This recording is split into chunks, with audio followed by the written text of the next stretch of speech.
கிழக்கு நியூஸ் நேயர்களுக்கு வணக்கம். நான் பத்ரி சேஷாத்ரி. விராலிமலை எம்எல்ஏ சி விஜயபாஸ்கருடைய x.com வலைத்தள பதிவு இப்படி போகுது. தலைமை என்பது அதிகாரமோ ஆணவமோ அல்ல, அர்ப்பணிப்பு மிகுந்த அரவணைப்பு.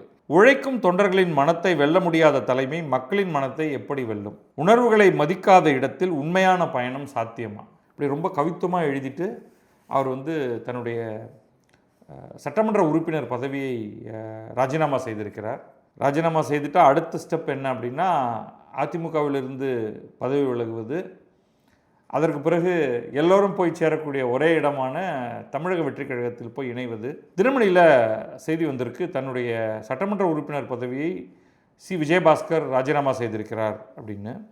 உங்களுக்கு பேக்ரவுண்ட் ஹிஸ்ட்ரியெல்லாம் தெரியும், இருந்தாலும் புதிதாக ஒருவேளை யாராவது இந்த ரிப் வேன் விங்கிள் கதை இருக்கும், அது மாதிரி திடீர்னு ஒரு விழிச்சு எழுந்து ஒரு 20 வருஷத்துக்கு தூங்கிட்டு விழிச்சு எழுந்து வந்தீங்கன்னா யார் இது விஜயபாஸ்கர், ஏன் அவர் பதவியை ராஜினாமா பண்ணுறார் அப்படின்னு கேட்டிங்கன்னா பேக்ரவுண்ட் இது தான். அண்ணா திராவிட முன்னேற்ற கழகத்தில் பல உறுப்பினர்கள் தேர்ந்தெடுக்கப்பட்டார்கள். அவங்க 3வது இடத்துல இருந்தாங்க. தமிழக வெற்றிக் கழகம் சட்டமன்றத்தில் 1வது இடத்தில் இருந்தது. ஆனால் அவர்களுக்கு சில இடங்கள் தேவைப்பட்டன. அந்த தனி பெரும்பான்மை அப்படிங்கிறத அடைவதற்கு அவர்களுக்கு பலர் ஆதரவு தெரிவிக்க முன்வந்தார்கள். காங்கிரஸ் முதல்ல ஓடி வந்தது. அதற்கு பிறகு 2 கம்யூனிஸ்ட் கட்சிகள் தலா 2 இடங்களை வைத்திருப்பவர்கள் வந்தார்கள். பிறகு விடுதலை சிறுத்தைகள் 2 இடங்களோடு வந்தார்கள். IUML, இந்திய யூனியன் முஸ்லீம் லீக் வந்தார்கள். ஆனால் சர்ப்ரைசிங்காக அண்ணா திராவிட முன்னேற்ற கழகத்தில் பாதி பேருக்கு மேலே 25 பேர் SP வேலுமணி தலைமையில். ஆனால் அதை இயக்குவது அப்படின்னு பார்த்தீங்கன்னா அது CV சண்முகம். அந்த குழு நாங்கள் தமிழக வெற்றிக் கழகத்துக்கு ஆதரவாக வாக்களிக்க போகிறோம் அப்படின்னு சொன்னாங்க. வாக்களித்தார்கள். வாக்களித்ததுக்கு பிறகு தான் பிரச்சனை ஆரம்பிச்சிது. ஏன்னா அவங்க என்ன நினச்சாங்கன்னா, அந்த 25க்கு மேல் ஆட்கள் நமக்கு வந்துடுவாங்க, 2/3 வந்துடுவாங்க. ஆனால் அவங்களுக்கு இருக்கிறதோ 25 தான். ஒரு லாஸ்ட்டு ஒரு 6-7 பேரை அவங்களால பிடிக்க முடியல அப்படின்னு வச்சுங்க. அதனால் அவர்களுடைய அந்த கட்சியை உடைப்பது, கட்சியை தாவுவது அப்படிங்கிறது முடியல. ஸோ இதில் 2 குரூப் ஆஃப் ஆட்கள் வெவ்வேறு முடிவு எடுத்தாங்க. ஒரு 4 பேர் தன்னிச்சையாக அவங்க தங்களுடைய சட்டமன்ற உறுப்பினர் பதவியை ராஜினாமா செய்துவிட்டு தமிழக வெற்றிக் கழகத்தில் போய் சேர்ந்து விட்டார்கள். மீதி பேர் ஒரு சிக்கலில் இருக்காங்க. 25ல் 4 பேர் போயிட்டாங்க, போக 21 பேர். இந்த 21 பேரும் தங்களுடைய பதவியை தக்க வைத்து கொள்ள வேண்டும் என்றால், அது தேவையே கிடையாது, இருந்தாலும் அவர்கள் தக்க வைத்து கொள்ள வேண்டும் என்ற முடிவெடுத்த காரணத்தினால அவங்க கட்சியுடைய பொதுச் செயலர் எடப்பாடி பழனிசாமிக்கு ஒரு மன்னிப்பு கடிதம் எழுதி கொடுத்தார்கள். அதில் விஜயபாஸ்கரும் ஒருவர். அந்த மன்னிப்பு கடிதத்தில் நாங்கள் கொறடா உத்தரவை மீறி அவர் சொன்னதற்கு பதிலாக நாங்கள் வேறு வாக்களித்தோம். கொறடா தமிழக வெற்றிக் கழகத்துக்கு நோ அப்படின்னு சொல்ல சொன்னார். நாங்கள் எஸ்ன்னு சொல்லிட்டோம்.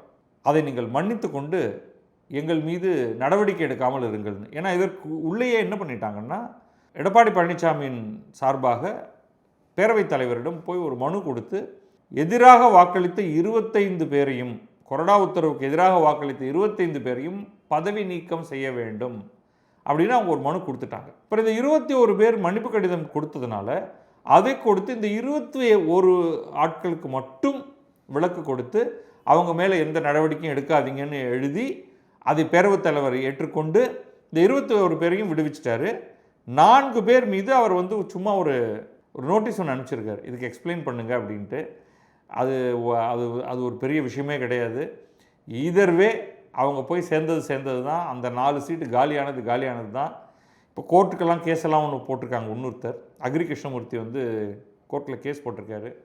அந்த 4 இடத்தையும் வேக்கண்ட் என்று அறிவித்ததை நிறுத்தி முதல்ல இந்த ப்ராசஸ் நடக்கட்டும் அப்படின்னு சொல்கிறாரு. பட் அது பார்ப்போம். இப்போ நம்ம விஜயபாஸ்கருக்கு வருவோம். இந்த 21 பேர் மன்னிப்பு கடிதம் கொடுத்தாலும் 2 பேர் தொடர்ச்சியாக கொஞ்சம் கிரிட்டிசைஸ் பண்ணிகிட்டே இருந்தாங்க எடப்பாடி பழனிசாமியை.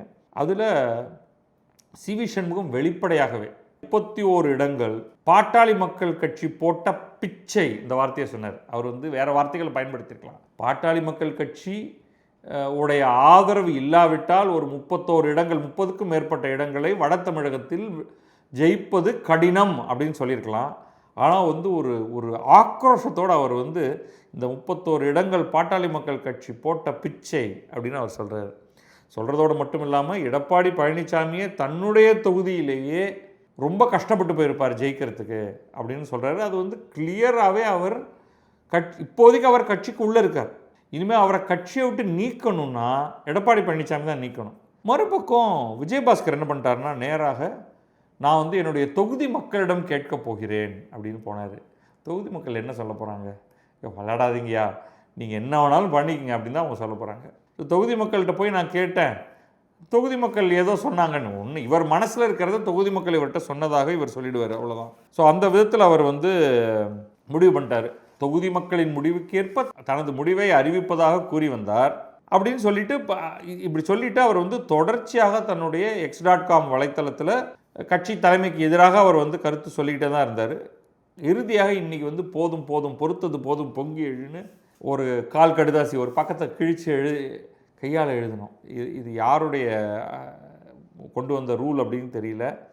நீங்கள் வந்து உங்கள் கம்ப்யூட்டரில் டைப் அடித்து கையெழுத்து போட்டு உங்களுடைய ராஜினாமா கடிதத்தை கொடுத்தால் அதை பேரவைத் தலைவர் ஏற்றுக்கொள்ள மாட்டார். அது என்னென்னா, யாரோ ஒருத்தர் எழுதி உங்களை வற்புறுத்தி கையெழுத்தை போடு அப்படின்னு சொல்லி வாங்கி கொண்டு போய் கொடுத்துருவாங்களோ, அல்லது கையெழுத்தை ஃபோர்ஜ் பண்ணிவிடுவாங்களோ அப்படின்னு நினைக்கிறாங்களோ என்னவோ. அதனால் நீங்களே வந்து அன்புக்குரிய பேரவைத் தலைவர் அவர்களே, நான் என்னுடைய விராலிமலை தொகுதி சட்டமன்ற உறுப்பினராக இந்த குறிப்பிட்ட நாள் என்று தேர்ந்தெடுக்கப்பட்டேன், அந்த பதவியிலிருந்து விலகுகிறேன் அப்படின்னு அவர் ஏதோ கதையெல்லாம் எழுதி அன்புடன் அப்படின்லாம் கையெழுத்து போட்டு கொண்டு வந்து கொடுத்துட்டார். இன்றைக்கி கைப்பட எழுதி உடனே அவர் பேரவைத் தலைவர் ஜேசிடி பிரபாகரும் சொல்லிட்டார். பாருங்கள், அதெல்லாம் ரொம்ப முக்கியம். சட்டமன்ற பேரவை விதி 21 படி விராலிமலை சட்டமன்ற தொகுதி உறுப்பினர் டாக்டர் சி விஜயபாஸ்கர் தனது பதவி விலகல் கடிதத்தை தம் கைப்பட எழுதி என்னிடம் அளித்துள்ளார். அதுதாங்க.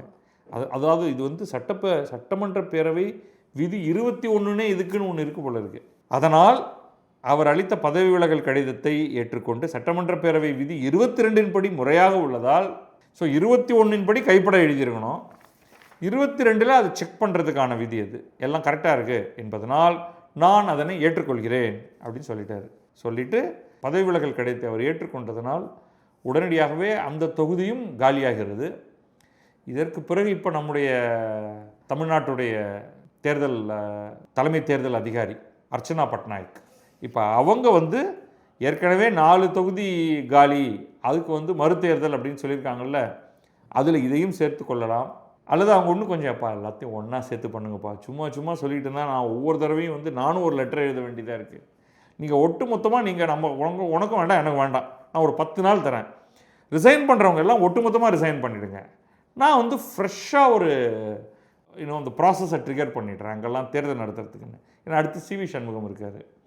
இன்னும் வேறு சில பேராவது யோசிச்சுட்டு இருக்கலாம். இந்த 21 பேர் மன்னிப்பு கடிதம் கொடுத்தாங்கல்ல, அவங்களையும் யோசிக்கலாம். சும்மா இந்த கட்சியில் இருக்கிறதுக்கு இப்போ ஏற்கனவே பிள்ளைய உள்ளே கொண்டு வர ஆரம்பிச்சிட்டார். அவருடைய மகன் வந்தால்தான் கட்சி உருப்படும் என்று இவங்கெல்லாமே சேர்ந்து ஒரு முடிவுக்கு வந்திருக்காங்க அப்படின்ட்டு சுற்றி இருக்கிறவங்கெல்லாம் சொல்லிட்டாங்களா, அவ்வளோதான். ஸோ அதை எல்லாத்தையும் போட்டு என்ன போகிறாங்க, மிதுன் பழனிசாமி தான் வந்து அடுத்த இளம் தலைவர். அவரும் பார்த்துருப்பார், அப்பா அங்கே பாருப்பா உதயநிதி மட்டும் மேலே கொண்டு வந்துட்டாங்க, எனக்கு மட்டும் நீ ஒன்றுமே கொடுக்க மாட்டேங்கிறப்பா அப்படின்னோடனே அவர் சரி கவலைப்படாத, எப்படி நம்ம கட்சியில் இருக்கிறவங்களாம் வேஸ்ட்டு, நீயாவது வா அப்படின்னு சொல்லி அவர் வந்து அதுக்கான ஏற்பாடுகளை வந்து அவர் செஞ்சிட்டார். இனிமேல் வந்து நாளைக்கு வந்து என்ன கணக்குன்னா, எல்லாமே ஒரே வயது ஒத்த வயது இருக்கிறவங்க தான் சண்டை போட்டுக்கணும். ஒரு பக்கம் விஜய், ஒரு பக்கம் வந்து உதயநிதி ஸ்டாலின், இன்னொரு பக்கம் அண்ணாமலை, இன்னொரு பக்கம் மிதுன் பழனிசாமி. இந்த 4 பேருக்கு தான் இனிமேல். வயதானவர்களுக்கெல்லாம் வந்து பாரதிய ஜனதாவில் ஒன்று பண்ணுவாங்க, மார்கதர்ஷக் மண்டல் அப்படின்னு சொல்லி, முதியோர் காப்பகம் அந்த மாதிரி ஒன்றில் கொண்டு போய் அவங்க போட்டு வச்சுருவாங்க. அந்த லெவலுக்கு வந்து இப்போ ஏடிஎம்கே நகர்ந்துருச்சு. இனிமேல் விஜயபாஸ்கர் மற்றவங்களுக்கெல்லாம் வந்து இங்கே இடமே கிடையாது, பிரயோஜனமே கிடையாது. அதனால் அவங்க கிளம்ப வேண்டியதுதான். அப்போ விஜயபாஸ்கர் கிளம்பிட்டார். அடுத்து சிவி சண்முகம் விரைவில் கிளம்புவார் என்று எதிர்பார்க்கப்படுகிறது. இனி என்ன நடக்கப் போகிறது அப்படிங்கிறது வந்து அடுத்த தேர்தல் அனௌன்ஸ்மெண்ட். இவர் இன்னும் எங்கே சேர போகிறாருன்னு தெரியல. சேரத்துக்கு ஒரு இடம் தான் இருக்குது. இப்போ போய் திமுக எல்லாம் போய் சேருவாங்களா, திமுக அண்ணாமலையோடு சேருவாங்களா, தமிழக பிஜேபியோடு சேருவாங்களா, அதெல்லாம் ரொம்ப ஹை ரிஸ்க் ப்ரப்போசிஷன். நேராக போய் பார்த்து முதல்வர் காலில் விழுந்து அவ்வளோதான், மாலையை போட்டு துண்டை போட்டு தமிழக வெற்றி கழகம் என்னையே போட்டுருங்க சார் இந்த இடத்துல, நானே ஜெயிச்சு வந்துடுறேன் அப்படின்னு சொல்ல போகிறாரா அப்படின்னு பார்ப்போம். நன்றி, வணக்கம். நான் பத்ரி சேஷாத்ரி. இது கிழக்கு நியூஸ்.